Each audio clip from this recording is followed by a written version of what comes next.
اعوذ باللہ من الشیطان الرجیم بسم اللہ الرحمن الرحیم ومن اظلم ممن منع مساجد اللہ ان یذکر فیہا اسمہ وسعی فی خرابہا۔ اب دیکھیے یہاں جو بقیہ یہ آیات آ رہی ہیں، اگرچہ خطاب تو ہے وہ بریکٹس کے مابین، خطاب ببنی اسرائیل، لیکن اب یہاں کچھ ریفرنسز اہل مکہ کی طرف شروع ہو گئے ہیں، اور اس کے بعد سے حضرت ابراہیم کا تذکرہ آئے گا، پھر تحویل قبلہ کا ذکر آئے گا۔ تحویل قبلہ میں ظاہر بات ہے کہ وہ قبلہ جو ہے وہ مشرکین مکہ کے قبضے میں تھا اس وقت۔ اس حوالے سے ریلیونٹ کچھ مضامین جو ہیں اس کی تمہید باندھی جا رہی ہے۔ یہ ساری تمہید ہے جو آگے آنے والا مضمون ہے تحویل قبلہ، جو علامت تھی اس بات کی کہ اب وہ سابقہ امت مسلمہ معزول کر دی گئی اور نئی امت محمد صلی اللہ علیہ وسلم اس مقام پر نصب کر دی گئی، انسٹال کر دی گئی۔ اس کے حوالے سے جو مسئلے اٹھیں گے، اسی لیے قال الذین لا یعلمون مثل قولہم، میں نے عرض کیا کہ یہ مشرکین مکہ کی طرف اشارہ ہے۔ ومن اظلم ممن منع مساجد اللہ یذکر فیہا اسمہ، اس سے بڑھ کر ظالم کون ہوگا جو اللہ تعالیٰ کی مسجدوں سے لوگوں کو روکے کہ وہ اس میں اس کا نام لے سکے۔ چونکہ مشرکین مکہ نے مسلمانوں کو محروم کر دیا تھا حرم سے، اب وہاں جانے کی ان کو اجازت نہیں تھی۔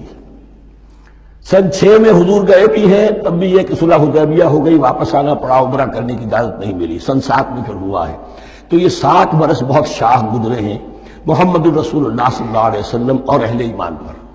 اب یہاں ذکر ہو رہا ہے ان کا، قریش کا۔ وَمَنْ أَظْلَمُ مِمَّنْ مَنَعَ مَسَاجِدَ اللَّهِ أَن يُذْكَرَ فِيهَا اسْمُهُ وَسَعَىٰ فِي خَرَابِهَا، اور وہ اس کی تخریب میں لگے ہوئے ہیں۔ یہ خراب تخریب، یہ تخریب 2 طرح کی ہوتی ہے، ایک ظاہری تخریب ہوتی ہے کسی مسجد کو گرا دینا، اور ایک ظاہری نہیں باطنی معنوی ہوتی ہے۔ وہ جو تخریب ہے وہ یہ ہے کہ توحید کی بجائے اسے شرک کا اڈا بنا دیا ہے۔ وہ تو دنیا کے بت قدوں میں پہلا وہ گھر خدا کا، ہم اس کے پاسباں ہیں، وہ پاسباں ہمارا، 360 بت رکھ دیے گئے اس گھر میں لا کر، جو ابراہیم نے تعبیر کیا تھا توحید خالص کے لیے۔ وَسَعَىٰ فِي خَرَابِهَا، یہ لفظ ذرا نوٹ کر لیجئے، یہ ایک حدیث میں بھی آیا ہے، بڑی دلدوز حدیث ہے، اور میں چاہتا ہوں کہ آپ اسے ذہن میں رکھیں۔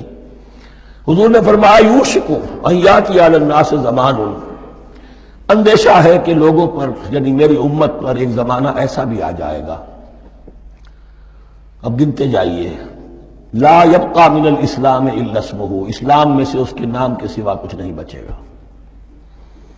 ولا يبقى من القرآن الا رسمہ، قرآن میں سے اس کے رسم الخط، الفاظ اور حروف کے سوا کچھ نہیں بچے گا۔ اسی کی اللہ تعالیٰ نے ضمانت دی ہے، یہ محفوظ رہے گا رسم عثمانی۔ مساجدہم عامرۃ، ان کی مسجدیں آباد تو بہت ہوں گی، وہی خراب من الہدی، ہدایت سے خالی ہو جائیں گے۔ یہ خراب کے لفظ سے ہی خراب من الہدی، وعلماؤہم شر الناس تحت ادیم السماء، اور ان کے علماء آسمان کی چھت کے نیچے کی بدترین انسان ہیں۔ من عندہم تخرج الفتنۃ وفیہم تعود، فتنہ انہی کے اندر سے برآمد ہوگا اور انہی میں گھس جائے گا، یعنی ان کا کام فتنہ انگیزی، مخالفت، جنگ و جدال، بھڑکانا، اپنے اپنے فرقے کے لوگوں کے جذبات کو بھڑکاتے رہنا اور مسلمانوں کے اندر اختلافات کو ہوا دینا، یہی ان کا کام رہ جائے گا۔ آج جن کو ہم علماء کہتے ہیں ان کی عظیم اکثریت اس کیفیت سے دوچار ہو چکی ہے۔ جب مذہب اور دین پیشہ بن جائے تو کوئی خیر اس میں باقی نہیں رہتا۔ یہ دین اور مذہب پیشہ نہیں تھا، اسلام میں کوئی پیشوائیت نہیں، اسلام میں کوئی پاپائیت نہیں، اسلام میں کوئی برہمنزم نہیں، اسلام تو ایک کھلا، ہر شخص کتاب اللہ پڑھے، ہر شخص عربی سیکھے، ہر شخص تو امامت کے قابل ہونا چاہیے، ہر شخص اپنی بچی کا نکاح خود پڑھائے، ہر شخص اپنے والد کا جنازہ خود پڑھے۔ یہ جو ہم نے پیشہ بنا دیا ہے اور پھر انہیں پیسے دیتے، ظاہر بات ہے کہ اس پیشے کے اندر تو پیشے میں عیب نہیں، رکھیے نہ فرحاد کو نام، تو پیشہ میں تو جو کچھ پیشہ ورانہ چشمکیں ہوتی ہیں اور جو خباثتیں ہوتی ہیں وہ آتی ہیں۔ لیکن ساتھ ہی یہ بات واضح رہے کہ علماء حق سے دنیا خالی نہیں ہوگی، علماء حق بھی ہیں، لیکن کسی کے ماتھے پر لکھا ہوا نہیں ہوتا کہ یہ علماء حقانی میں سے اور یہ علماء سوء میں سے ہے۔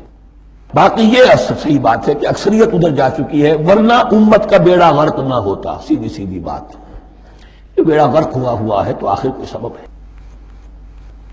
اولئک ما کان لہم ان یدخلوها الا خائفین، ایسے لوگوں کو تو سوائے اس کے ان کا کوئی مقام نہیں ہے کہ انہیں داخل ہونے کی بھی اجازت نہیں ہونی چاہیے اس میں، یعنی اللہ کی مسجدوں میں، مگر خوف زدہ ہو کر، ڈر کر۔ لہم فی الدنیا خزی، کے لیے دنیا میں بھی رسوائی اور ذلت ہے، وَلَهُمْ فِي الْآخِرَةِ عَذَابٌ عَظِيمٌ، اور آخرت میں ان کے لیے عذاب عظیم ہے۔